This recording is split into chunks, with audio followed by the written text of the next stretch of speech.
Okay, so I was doing a puppy search, right? I had to finally just kind of get, thing is, got the hair. Okay, we're all back in the house right at the moment because things cooled down. Well, cooled down to magical 90. Right there. May be hard to see, but right behind the crate is our sleeping number 20. Yeah, making it difficult for me. Maybe you can hear it better, you can see it. The camera's kind of sucky for that, but yeah. Right behind the crate, so right behind there is where it was hiding. Double count at 19. Missing a puppy. I heard somebody's puppy cried, so I was like, oh, is that my puppy?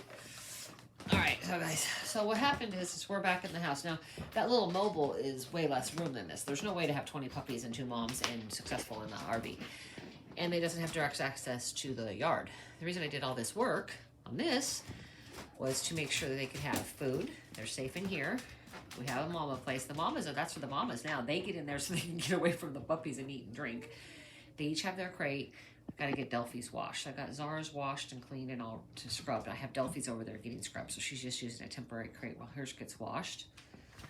But the whole purpose of this, now, this just keeps some air in and it keeps flies out, just, you know, so if you do this, the flies don't come in the bottom quite as easily, especially if it's clean. So this kind of keeps some of the bugs out and it keeps some of the air in. Once I turn on the air conditioner, I can have the air stay in a little bit and still have this open.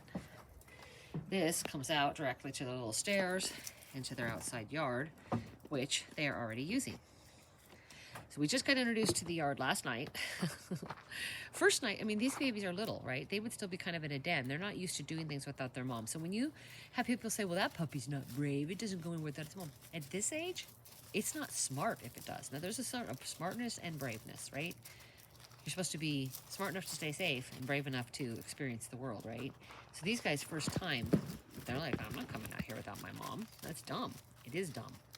And a puppy who does that isn't necessarily just brave. They maybe don't have any sense. So all the puppies at first were like, oh, okay, with mom out here. By last night, their second time, because we came over here yesterday morning. By last night, they were all coming out here a little bit after dark. Well, when the sun went out, or it wasn't on the yard. And now, by this morning, we have some playing outside. We have 50% poopers outside. This is how I actually start potty training with them. Because see, they have all the yard. We've got all these little piles you can see here are theirs, which I will need to leave for now so that they realize it's supposed to go there. They have the porch there. But we already have 50% of them coming outside on their own to poop. Just right now, it's on accident. But right now, this is a chance for moms, this mom and the other mom, to show them where to go potty. And I don't have to as much. Makes my job easier.